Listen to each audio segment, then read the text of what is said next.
Assalamualaikum. I hope you all are fine and doing good.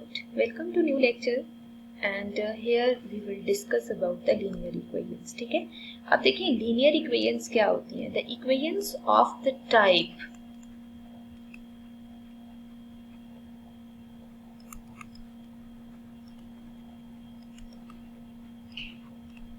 y equals mx plus c are called, ठीक है, are called linear equations.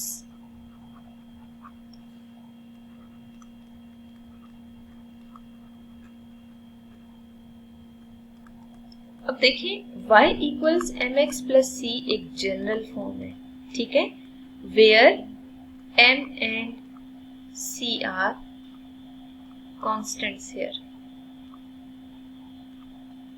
ठीक है, अगर ये constant है ना तो क्या मतलब है इनके कहने का कि इनकी value 2, -2, 5, -6, 0.1 up to so on हो सकती है. ठीक है, तो मतलब इसकी वैल्यूज इस टाइप की हो सकती हैं. तो जब भी आपने सिंप्लीफाई करना है तो सिंप्लीफाई करने के लिए आपने लाजमी गेस करना है कि ये वैल्यूज किस टाइप की होनी चाहिए. मतलब विदाउट दीज कंडीशंस ये डेफिनेशन इनकम्प्लीट है. आपने जब भी इनको डिफाइन करना है तो ये कंडीशन लाजमी आपने बतानी होगी. ठीक है, अब देखिए अगर जनरल इक्वेशन है ना y equals mx plus c, ठीक है, तो अगर आपसे कहा जाए कि आप स्लोप फाइंड आउट करें या m और c की वैल्यू फाइंड आउट करें तो हम कैसे करेंगे. ठीक है, तो ऐसा करते हैं, हम एक क्वेश्चन कंसीडर कर लेते हैं और क्वेश्चन की स्टेटमेंट क्या हो सकती है. Find the value of m and c of following lines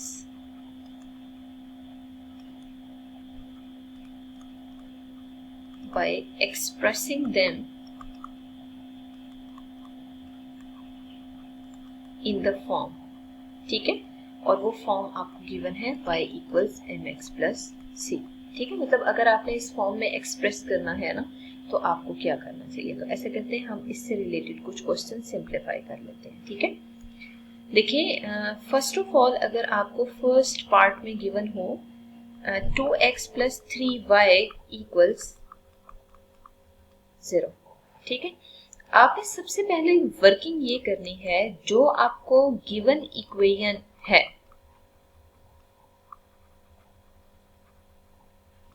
आपने यहां से अगर इस इक्वेशन से कंपेयर करना है ना तो ऑब्वियसली y को आइसोलेट करना होगा. ठीक है, तो सबसे पहले अलजेब्रिक मेथड्स को यूज करके हम यहाँ पे y को आइसोलेट कर देते हैं. मींस 3y को आप इसी साइड रहने दें और 1 और 2x को आप इधर मूव कर दें. ठीक है, और फिर y को अगर आप आइसोलेट करना चाहते हैं तो आप 1 - 2x को प्रॉपर 3 से डिवाइड करेंगे. ठीक है, अब आप यहाँ देख सकते हैं y इक्वल्स 1/3 है.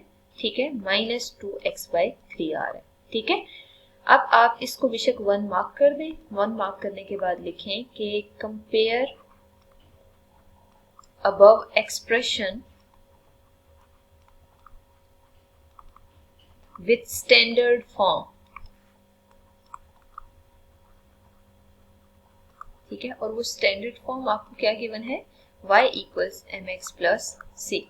ठीक है, यहां से अगर आप कंपेयर करते हैं यू कैन सी हियर कि x का कोफिशिएंट -2/3 आ रहा है. ठीक है, अगर x का कोफिशिएंट -2/3 है तो इसका मतलब ये है कि x का कोफिशिएंट यहाँ पे m है. ठीक है, तो m को किसकी इक्वल कर दें आप, -2/3 के इक्वल कर दें. ठीक है, अब आपने यहाँ पे c की वैल्यू लिखनी है. यू कैन सी हियर कि ये कांस्टेंट टर्म आ रही है 1/3 और c भी कांस्टेंट टर्म है यहाँ पे. ठीक है, इसका मतलब ये है कि c की जो वैल्यू आ रही है वो 1/3 के इक्वल आ रही है. ठीक है, तो मतलब इस मेथड से आप हमेशा किसी भी एक्सप्रेशन में m और c की वैल्यू फाइंड आउट कर सकते हैं. अब हम एक और एग्जांपल यहाँ पे कंसिडर करते हैं. ठीक है, और उसको भी प्रॉपर इसी तरह सॉल्व करते हैं. For example 3x plus y - 1 equals 0. ठीक है, देखिए first of all given equation को कंसीडर करें. ठीक है, और उस इक्वेशन में 3x प्लस y - 1 इक्वल्स 0 है ना. आप यहाँ से y को आइसोलेट करें. y को आइसोलेट करेंगे तो 1 - 3x आंसर आएगा. ठीक है, अब देखिए मजीद सिंप्लीफाई करना पॉसिबल ही नहीं है, तो हम क्या करते हैं, कंपेयर अबव इक्वेशन, ठीक है। बेशक आप इसको मार्क कर दें, ये 1 है, ठीक है। इक्वेशन मतलब रेफरेंस अगर देना चाहते हैं तो आप लिख सकते हैं कि जो अबव इक्वेशन 1 है विद स्टैंडर्ड फॉर्म, और ज़रूरी नहीं है कि ये स्टैंडर्ड फॉर्म आपको हर वक्त गिवन हो, ठीक है। ऐसा भी पॉसिबल है डायरेक्ट आपसे कहें कि आप एम और सी की वैल्यू फाइंड आउट करें, ठीक है। तो आप यहाँ से कंपेयर कर सकते हैं, y आइसोलेटेड फॉर्म में मौजूद है, m का कोफिशिएंट यहाँ पे m के साथ x है, ठीक है। तो यहाँ पे x के साथ -3 है, इसका मतलब ये है कि m की वैल्यू -3 आ रही है, ठीक है। फिर आप यहाँ से देख सकते हैं कि जो c की वैल्यू है वो आपको मिल रही है 1 के इक्वल, ठीक है। तो मतलब आपने इन दोनों की वैल्यू ही फाइंड आउट करनी थी, डायरेक्ट कंपेयर करके आपने इनकी वैल्यू फाइंड आउट कर लिया। मूव करते हैं हम थर्ड क्वेश्चन पे। देखिए अगर फॉर एग्जांपल आपको कुछ इस तरह का एक्सप्रेशन गिवन हो x प्लस वाई इक्वल्स 0, ठीक है। अगर आपने यहाँ से m और c की वैल्यू फाइंड आउट करनी हो तो आप क्या करें, यहाँ पे x प्लस वाई इक्वल 0 है, first of all isolate y here, ठीक है। आपने आइसोलेट कर लिया y को, और जो एक्सप्रेशन आ रहा है बेशक आप इसको 1 मार्क कर दें, ठीक है। और आपने कंपेयर करना है, कंपेयर इक्वेशन 1 लिख लें बेशक, ठीक है, विद स्टैंडर्ड फॉर्म, और स्टैंडर्ड फॉर्म आपको गिवन है y equals mx plus c, ठीक है। अब आप जरा कंपेयर करें, y आइसोलेटेड फॉर्म में मौजूद है, x का कोफिशिएंट -1 है, अगर x का कोफिशिएंट -1 है तो m की वैल्यू -1 के इक्वल है, ठीक है। अब आपने यहाँ पे c को कंपेयर करना था, आप देख सकते हैं c की वैल्यू यहाँ पे 0 है, ठीक है। तो एंड c इक्वल्स 0 लिख दें, ठीक है, क्योंकि जो आपको गिवन इक्वेशन है उसमें कांस्टेंट टर्म गिवन नहीं है, दोनों वेरिएबल फॉर्म में गिवन है, ठीक है।